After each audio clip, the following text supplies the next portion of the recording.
The Wash I thought was a really creative project. I mean, this is a site that sat vacant for almost 6 years before it was adaptively reused to this really creative food and beverage project.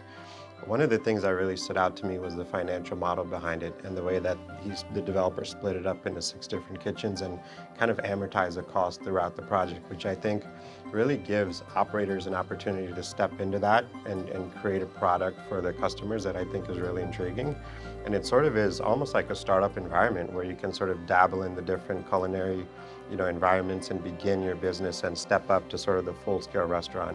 And I think that's such an important product type that doesn't really exist anywhere. I thought the Wash was a real hidden gem in this neighborhood. You could drive right by it and not see it, but once you're there, it's such a destination and such a wonderful example of small-scale adaptive reuse. Really thoughtful. The words I think the developer used, we wanted to invigorate without gentrify. And it perfectly successful in that endeavor. I like small projects. They're the ones that step by step make an evolution in a healthy neighborhood. The Wash was a 6-bay car wash that we converted into 5 micro restaurants and a bar. And we looked at office, retail, Airbnb, none of that really excited us. And during the pandemic, I actually started getting phone calls at the brokerage from restaurants looking for to-go and takeout space. No indoor seating, and I kept having to tell them, sorry, that doesn't exist in Nashville. It's just not a thing here. And I was driving past the project one day, and I had just gotten off one of those phone calls and called Jamie Pfeffer over at Pfeffer Road and said, hey, what do you think about converting this car wash into kind of a retail-facing ghost kitchen?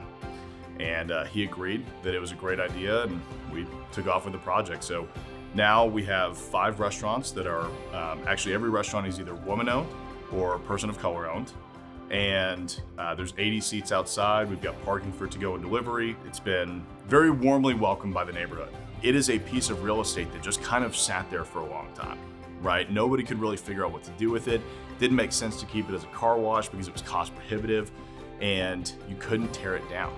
So that box kind of forced us to get creative to figure out what we could really deliver here that would be of value to not only the businesses and us as developers, but also to the neighborhood. When we first started looking at the project, the thing that really stood out to us was it gives small businesses a chance.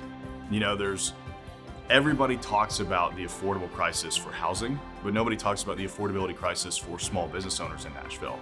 And rents have increased exponentially in the last 10 years on the commercial side too. And so by having these micro spaces, it allows it to be affordable on a monthly basis. And these owners aren't paying for space that's not getting utilized all the time. I think other developers could take away the fact that micro spaces work, right?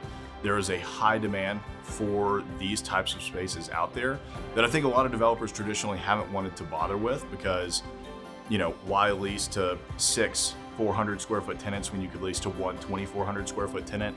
I like the diversity in leasing there. I think that, with no parking requirements, we've been able to prove that if you're within a walkable neighborhood, that you're able to get away and these restaurants will not only survive, but thrive in that environment because it becomes a destination where people will walk there and they'll want to spend a lot of time. And one thing I think about all the time is how many restaurateurs are out there that have phenomenal capabilities or these outstanding skills that have concepts that will never come to fruition because it's so cost prohibitive to open up these spaces. The majority of restaurants that we work on, they're $300,000 to $500,000 to open up. And the barrier of entry is just so high. How can we lower the barrier of entry for the next wave of restaurateurs in this city? And I think the Wash does a phenomenal job of that.